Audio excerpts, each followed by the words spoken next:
అంటే కొన్ని నేను విన్నదేందంటే కొన్ని విద్యలు వేరే వేరేగుంటాయి. హ్మ్. అంటే కొంచెం మాంసాలను తింటుంటారు. నేను గూడా తింటా మాంసం. మంచి మాంసం. మనిషి మాంసం. నేను అదే కొంచెం ఆగండి మళ్ళీ ఎందుకు తొందర ఆ! పడుతున్నారు? మీరే సరే. ట్రోల్ అయితారు. నాకు సరే. గాదు. ఓకే. కొంతమంది మనిషి మాంసం అంటే నేను కొన్ని కాశీలో జూశాను. హ్మ్. చనిపోతున్న శవం మించలే తీసుకుంటుంటారు. మాంసం తీసుకుంటారు. వాళ్ళు ఏదేం కావాల్సిందో తీసుకుంటుంటారు. హ్మ్. అండ్ కొంతమంది గలీజ్‌గా గూడా తింటారట. బాత్రూమ్ హ్మ్. గూడా తింటారట. హ్మ్. ఎందుకు ఇది తినాల్సిన అవసరం ఏముంది? ఒకటేందంటే దీంట్లో చాలా యాస్పెక్ట్స్ ఉన్నాయి. ఫస్ట్ ఇదెందుకుంది రియాలిటీలో అని చెప్పి అర్థం చేసుకున్నా. హ్మ్. పూర్వము అఘోర సాధన ఉండేటప్పుడు ఇంత జనాభా లేకుండే. శ్మశానం అంటే శ్మశానం ఒక ఏకాంతమైన ప్రదేశం. ఎవ్వరు రాని ప్రదేశం అన్నట్టు ఉంటుండే. ఒక సాధకుడు శ్మశానం లోపలికి వచ్చిండా అంటే అఘోర మార్గంలో వచ్చిండా అంటే వాడు చాలా ఒక నిజంగా స్పిరిచువల్ సీకింగ్ ఉంటేనే వస్తాడు. దాంట్లో వాళ్ళు మళ్ళా శ్మశానం దాటి వెళ్ళొద్దు. అదొక ఆశ్రమం. అలానే ఉన్నదే తినాలి. ఉన్న దాంతోనే సర్వైవ్ అయ్యి సాధన జేసుకోవాలి. అక్కడ ఏం దొరుకుతాయి మనకి పొలాలు పండించుడు అవేముండయి.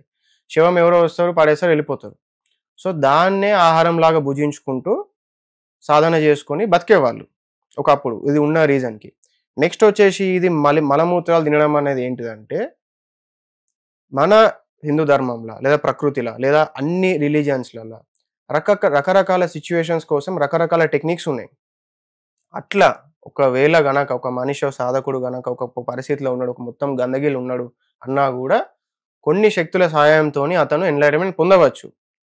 అవి ఇలాంటి ఆహారాన్ని తీసుకుంటే ఇలాంటి ఎన్విరాన్మెంట్‌లు ఉండగలుగుతాయి. ఫర్ ఎగ్జాంపుల్ హైపోథెటికల్‌గా ఇది పాతకాలం అనుకుందాం. ఎవడో రాజు ఉన్నాడు. ఇప్పుడు లా అండ్ ఆర్డర్ ఉంది కాబట్టి ఏం గాదు. నేను ఇట్లనే ఏదో మాట్లాడినా. హ్మ్. తీసుకుపోయి మనల్ని చెరసాలలో ఏసేసిండు. ఆడ మొత్తం బాత్రూమ్‌లు అన్నీ ఉండిపోయినాయి. అన్నే ఉండు అలానే నువ్వు ఉండిపో నీకు పనిష్మెంట్ అని చెప్పి చెప్పిండు. ఏం చేస్తాం అప్పుడు? మన తపస్సుమని చేసుకొని శరీరం వదిలేయాలి. సో, అప్పుడు ఏం చేస్తాం? ఇట్లాంటి ఎనర్జీస్‌ని ఇన్వోక్ చేస్తాం. ఈ ఏదైతే నెగెటివ్ అవి అంటుర్రో దయ్యాలు వాటినే వాడతాం అప్పుడు ఆ టైంలో. పిలిచేసి వాటి సపోర్ట్‌తోని ఎన్‌లైట్ అయిపోతాం. ఆ ఎన్విరాన్మెంట్‌ల అది ఒక సాధన ఎన్విరాన్మెంట్ క్రియేట్ చేస్తది. ఓకే. అయితే బయట ఎవరైతే తింటుర్రో హ్మ్. ఈ శ్మశానంలా ఈ పీక్కొని తినడము కాశీలో ప్రెజెంట్ తినేటోళ్ళు ఏంటంటే వాళ్ళు షో కోసం నన్ను అఘోరా మీరు అనుకోవాలి అని చెప్పి విభూతి వేసుకొని ఇప్పుడు అఘోరి వాళ్ళ సమ్ పీపుల్ వచ్చారు. ఆ విభూతి లేకపోతే ఆమెకు అది అటెన్షన్ వస్తా రాదు. సో అటెన్షన్ కోసం అది వేసుకుంటారు. ఓకే. మనకి మన సబ్జెక్ట్ మీద పోతున్నాం కదా. ఇంటర్ కొందరన్నా ఉంటారు కదా అర్థం చేసుకునేటోళ్ళు రియాలిటీ అర్థమయ్యేటోళ్ళు. వాళ్ళు దొరికితే సరిపోదా మనకని మనకు. అఘోరి గారు ఇవన్నీ పక్కన పెట్టండి. హ్మ్. సరే ఇవన్నీ ఏం అడిగినా కూడా ధ్యానం అవి అని అంటున్నారు. మీరు నేర్చుకున్న విద్యను ఒకడు అడుగుతారు. చేస్తారా? నేను నేర్చుకున్న విద్యలు, నేను ఉంచుకున్న విద్యలు, నాకు డబ్బులు వచ్చే విద్యలు మాత్రమే పెట్టుకున్నా. అంతే కదా. ఓకే. మీరు ఆత్మలు తీసేస్తారు బ్లాక్ మ్యాజిక్ అని అన్నారు కదా. ఆత్మని నేను మోక్షం కూడా ఇచ్చేస్తా. మోక్షం ఇస్తారు కదా. మోక్షం వరకు వద్దులే గానీ ఇప్పుడు నా ప్రెజెంట్ లో నా బాడీలో ఒక ఆత్మని తీసుకురండి. అది ఆడ యమ్మగా. నేను కొన్ని వందల ఆత్మలకి నేను మోక్షం ఇచ్చిన. ఒక్క ఆత్మని కూడా ఒక్క రోజు కూడా నేను మిస్యూజ్ చేయలేదు.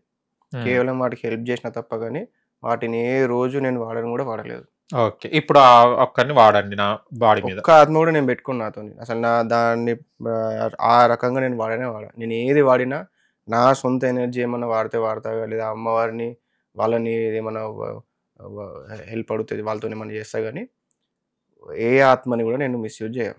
సరే ఇప్పుడు యూజ్ చేయకుండా నా బాడీలో ఒక వేరే ఆత్మని తీసుకోండి. అదే నేను పెట్టుకున్నా, నా దగ్గరనే పెట్టుకున్నాను ఫస్ట్. ఏదన్నా నన్ను ఏమన్నా ఏనీకి వచ్చినా కూడా నేను దానికి ఇట్లా ఒక యానిమల్ లా ట్రీట్ చేసి దాన్ని మోక్షం ఇస్తా తప్ప కానీ పని మిస్యూజ్ చేయడం అనేది నేను చేయను. అంటే ఇప్పుడు మీకు ఆత్మ నా బాడీకి తీసుకురారు, ఆ శక్తి లేదు మీకు. ఆత్మని నేను ఆత్మని పెట్టుకోను కదా, కానీ కంట్రోల్లో పెట్టుకోను నేను ఆత్మని ఫస్ట్. ఓకే. అంటే ఆత్మల కంట్రోల్ ఉన్న వాళ్ళే బయటికి వస్తారా? ఏంటి బయటకు అంటే అది తీసుకొచ్చి వేరే వాళ్ళ దాంట్లో వేస్తారా? ఆత్మని ఏదైతే కపాలం అది ఇది ఉంటుందో అది ఎట్లనో తెచ్చుకుంటారు. అవును. సరే ఇక మీకు ఇది రాదని తెలిసిపోయింది, మీరే ఒప్పుకుంటారు కాబట్టి very good boy. Okay, good అఘోరి మీరు. ఓకే, మీరు వర్జినా? కాదు, యూజ్డ్, కానీ మ్యారేజ్ కాలే. మీరేం తపస్సు, మీరేంది, మీరెక్కడ మోక్షం ఇచ్చారు, మీరే తప్పుదారి పడుతున్నారు. మరి ఇది ఎట్లా సాధ్యం? నిష్ట నియమాలతో పాటించిన వాడే కదా గురు. సరే, ఇప్పుడు మీరు వర్జినా? ఎవరు? నేను వర్జిన్. పెళ్ళైందా? కాలే, కాబట్టి వర్జిన్. పెళ్ళి అయితే వర్జిన్ ఎందుకుంటాడు? మీరు పెళ్ళైనా వర్జిన్ అని నేను అడగకపోయేటండి, పెళ్ళి కాలే కాబట్టి అడిగాను. సరే, వర్జినిటీకి సాధనకి పెద్దగా సంబంధం లేదు. సాధన అంతా కూడా మీ హార్డ్ వర్క్ మీద డిపెండ్ అయి ఉంటుంది. That goes with any field. మీరు ఏ ఫీల్డ్ అయినా తీసుకోండి, దాంట్లో మీరు డెడికేటెడ్గా ఫుల్ ఫ్లెడ్జ్గా ఫుల్ టైం హార్డ్ వర్క్ చేసి ట్రైన్ అవుతా అంటే అలా సక్సెస్ వస్తుంది. ఇది కూడా అట్లాంటిదే. దీనికి వర్జినిటీతోని, ఫుడ్ హ్యాబిట్స్తోని, మనీ మేకింగ్తోని కానీ ఇంకా దేనితో కూడా ఏం ప్రాబ్లం. అడ్డమైన పనులు చేస్తాను కానీ మళ్ళీ తర్వాత నేను ఇవి నేర్చుకుంటా అంటారు మీరు, అంతే కదా? అడ్డమైన ఏం లేదు, అంతే కదా? నేను 10 years రిలేషన్షిప్ లో ఉన్నా, ఒక ఆమెతోనే ఉన్నా. నేను ఒకరితోనే సెక్స్ చేసిన నా జీవితం మొత్తం, నలుగురితో ఇద్దరితో అట్లా కూడా చేయలేదు. ఒక టైంలో పడిచిన రాత్రి వర్షం పడి రాత్రి ఏం లేదు, ఓయో రూమ్సే. వాట్ ఎవర్ మేము రకరకాల ప్లేసెస్ లలో కలుస్తుండే, పొదలలో అవన్నీ అయిపోయినాయి పని. నేను సిటీ బోర్న్ అండ్ బ్రెడ్, నేను పొదలు ఎక్కడి మనకి లేవు. ఓకే, మీరే ఒప్పుకున్నారు కదా ఓయో అని. ఓకే, అక్కడికి వెళ్ళేసి మీ పని కానిచ్చుకున్నారు. మేము కలుస్తుండే, మేము రకరకాల ప్లేసెస్ లో use to hang out and ఉంటుండే. బట్ ఇట్లా ఏం లేదు, మనం ఏదో సెక్షువల్ అదే అని చెప్పి అందుకోసమే అని లేకుంటుండే. ఆ మూమెంట్, ఆ ఇంట్రెస్ట్ ఉన్నప్పుడు వీ యూస్ టు మీట్. మిగతా టైంలో నార్మల్ చిల్ అవుతుండే. ఓకే, సరేనండి. అందువల్లనే సేమ్ అందువల్ల నార్మల్ లైఫ్ స్టైల్ ఉంటుండే. ఓకే, అందువల్ల ఒక టైంకి వచ్చింది, ఆమె మ్యారేజ్ ఏజ్ వచ్చింది, కాస్ట్ ఇంటర్ కాస్ట్ అవి ఇవి సిచ్యువేషన్స్ ఉండే, నాకు అప్పుడు అమౌంట్ లేకుండే, అయిపోయింది, వర్కౌట్ కాలేదు అప్పుడు. ఓకే, కావాల్సిన పని అయిపోయింది, పెళ్లితో ఏం పనిలే. కానీ లేదు, నేను ఇప్పటికి రెడీ పెళ్లి చేసుకోవడానికి. వేరే వాళ్ళను ఆమెను చేసుకోమని, ఆమెనే ఇష్టం నాకు. ఇంకా ఇక చేసుకోకుండా ఉంటేనే బెస్ట్ లేండి, వాళ్ళు ఆయన బాధపడతాడు మంది, అంతే కదా? అంతే. ఆయన చేసుకుంటారంటారా? వాళ్ళది డైవర్స్ అయితే చేసుకుంటారు. ఓకే, మీకు ఎట్లా మ్యాజిక్స్ వచ్చు కదా, డైవర్స్ అయ్యి మీ దిక్కు రప్పించుకుంటలేరు అమ్మాయిని? తప్పు కదా. ఒక శక్తిని ఎప్పుడైతే మనం తప్పు విధంగా వాడతామో ఆ శక్తి అనేది వెళ్ళిపోతుంది. హిట్ టీవీ యాప్, ఇందులో short news, live news, entertainment shows, movies, digital magazines తో పాటు మీ జిల్లా వార్తలను కూడా ఫ్రీగా చూడొచ్చు.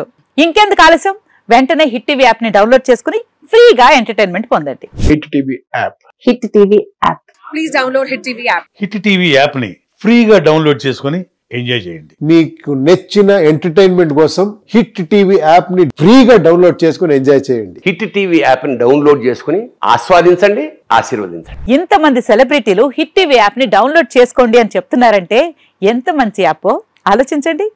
అమెరికా అమెరికా అమెరికా అమెరికాలో చదవాలనుకునే వాళ్ళకి విశ్వసనీయమైన పేరు మన శౌర్య కన్సల్టెన్సీ. UK లో 1 year masters, UK లో 1 year masters, 2 years work permit up to 5 years visa. Contact Saurya Consultancy. Contact 89851 89851.